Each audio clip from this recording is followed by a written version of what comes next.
गर्मियों का मौसम था। आसमान से आग बरस रही थी। कुएं सूख चुके थे और गांव के तालाब की मिट्टी फटकर दरारों में बदल चुकी। यह समय सिर्फ गर्मी का नहीं, बल्कि गरीबी और भूख की परीक्षा का भी था। गांव रामपुर के किनारे एक गरीब परिवार रहता था। रामू, उसकी पत्नी गीता और उनके दो छोटे बच्चे मुन्ना और पिंकी। रामू मजदूरी करके पेट पालता था, पर इस भीषण गर्मी में काम मिलना लगभग नामुमकिन था। खेत सूख चुके थे। मालिकों ने मजदूरों को काम पर बुलाना बंद कर दिया था। रामू रोज सुबह उठता, सिर पर गमछा बांधता और किसी काम की तलाश में गांव-गांव भटकता, मगर हर जगह एक ही जवाब मिलता।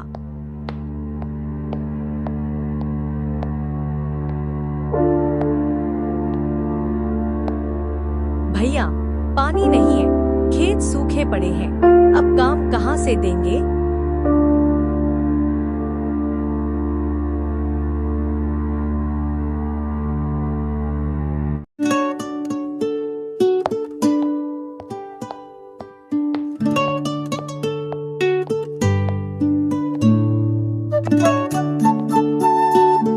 उसके पैरों के छाले, चेहरे की थकान और आंखों का दर्द साफ दिखने लगा था।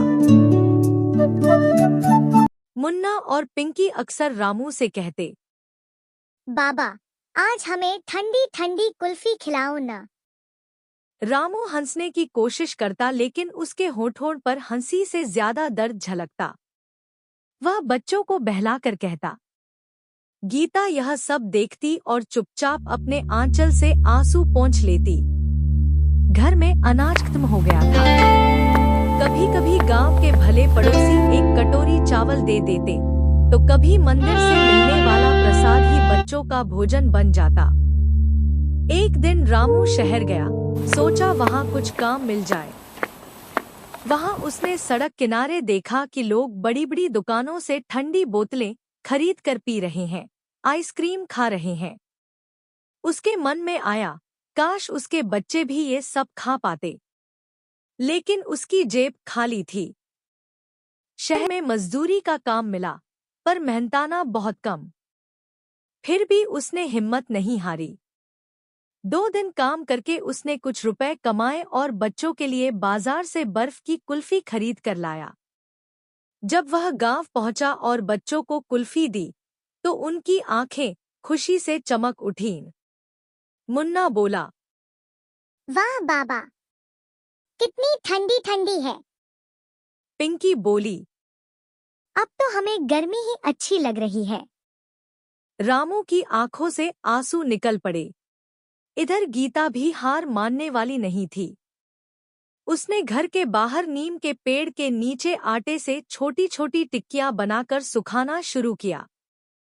जब ये सूख गईं, तो उसने बाजार में बेच दी। धीरे-धीरे उसने पापड़ और अचार बनाना भी शुरू कर दिया। गांव की औरतें भी उसके साथ जुड़ गईं। उनकी मेहनत रंग लाई। थोड़ा-थोड़ा कर पैसे आने लगे। अब घर में 2 वक्त का खाना बनने लगा। गांव के मुखिया ने देखा कि लोग प्यास और भूख से परेशान हैं। उसने फैसला किया कि तालाब को दोबारा भरने के लिए सब मिलकर काम करेंगे। सब गांव वाले जुट गए। किसी ने मिट्टी खोदी, किसी ने नहर से पानी मोड़ने का काम किया। धीरे-धीरे तालाब में पानी भरने लगा। बच्चे तालाब में कूदकर खेलते, औरतें पानी भरतीं और बूढ़ों के चेहरे पर मुस्कान लौट आई।